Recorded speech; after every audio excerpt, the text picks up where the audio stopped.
So one of the most famous stories in the Bible is about a boy that we actually don't know that much about.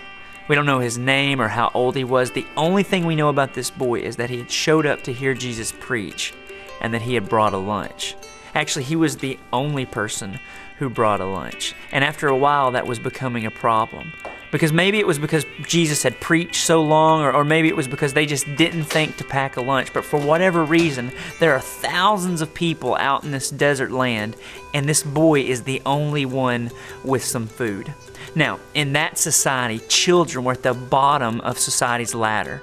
And so this kid had grown up his entire life up to this point. He's not been important. But everything changed this day because now he's the only one with food. Other people had more resources, but they didn't have the foresight. So now, on this day, this boy is important. And then someone approaches him and asks him to give it up so that others can have too.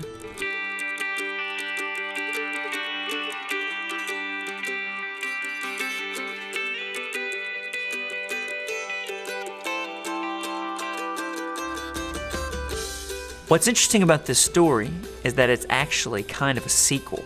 See, the gospel writers tell it to us by letting us know that they got their eye on another story, a story that had happened thousands of years ago when the Israelites had been brought out of slavery.